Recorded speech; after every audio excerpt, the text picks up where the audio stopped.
Hi, I'm Victor Allen and welcome back to this mental security series. One of the most common themes people search for online is the general question, why do I react so quickly and how do I stop it? People phrase it in a variety of different ways. Why do I get anxious? Why do I react before I think? Why do certain people unsettle me?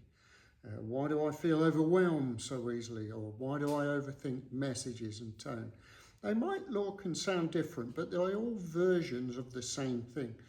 Why does my emotional system switch on so fast and what can I do about it? Well, today I want to give you a new way of understanding this. One that makes sense of your reactions, reduces anxiety and helps you move from being emotional reactive to becoming more emotionally intelligent. And to do that, we need to understand two things. There are things that you can't control because they're ancient and automatic, but there are things you absolutely can control, and this is where your emotional intelligence begins. So let's start from where your reactions really come from. For nearly 200,000 years, our ancestors lived in small, deeply connected groups. Your daily world would have been around 30 to 50 people. Even your wider community rarely exceeded 120, 150. It's a natural limit for good human relationships, even today.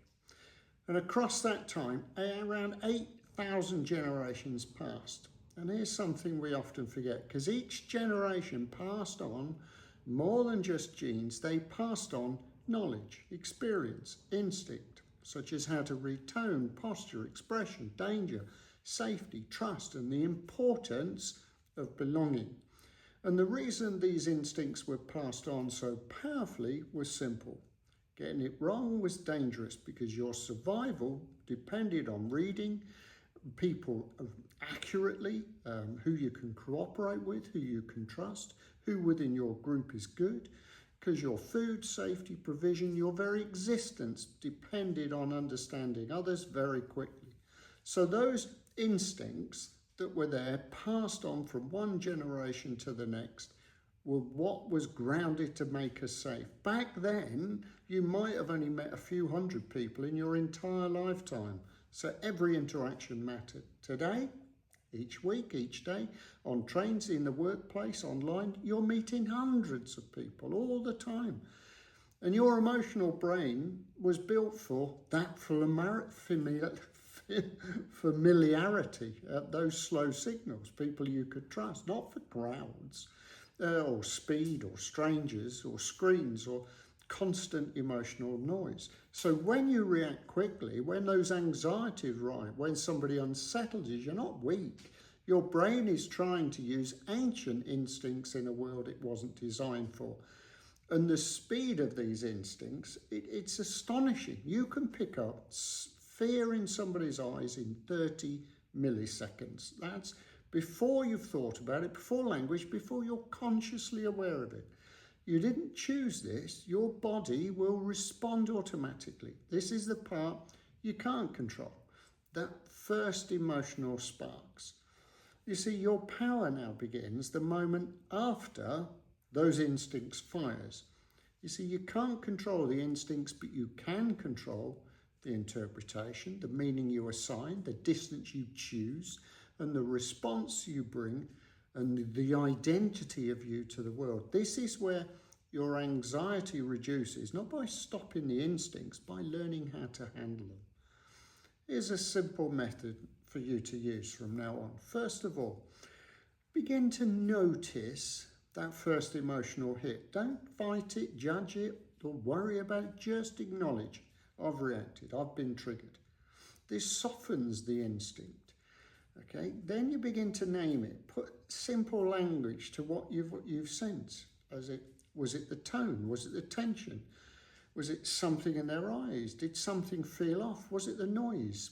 And then when you begin to name those things, it moves from just survival to clarity. You're beginning to work it out.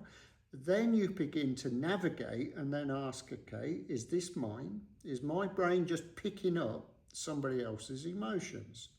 Because often your brain will react to another person's tension before you've even understood it yourself. You're not wrong, you're just early, so navigate to where you want to go with those emotions that have been triggered. Because see, their emotions are theirs to manage. You can only be responsible for yours. And this is where being aware of mirror neurons comes in.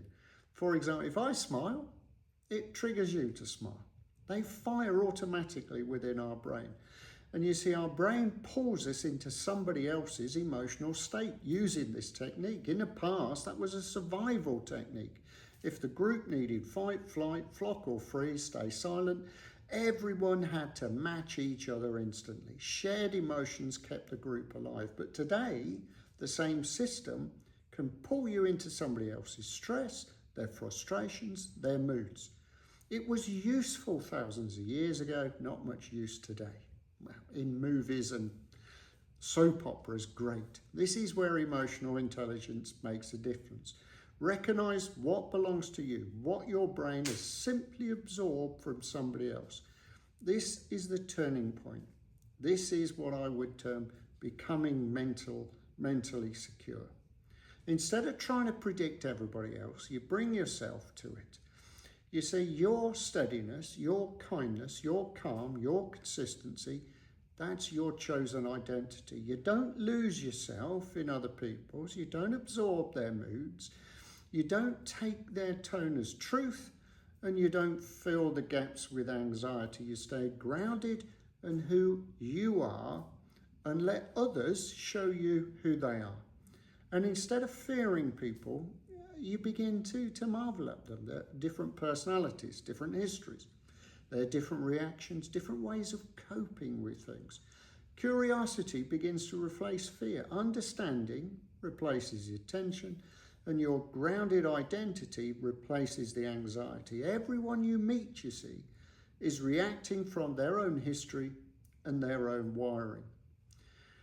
In the next talk, I want to look at how you therefore stay grounded with all these people who perhaps unsettle you.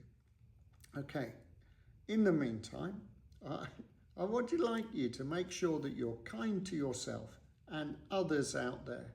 Thanks for listening. Bye for now.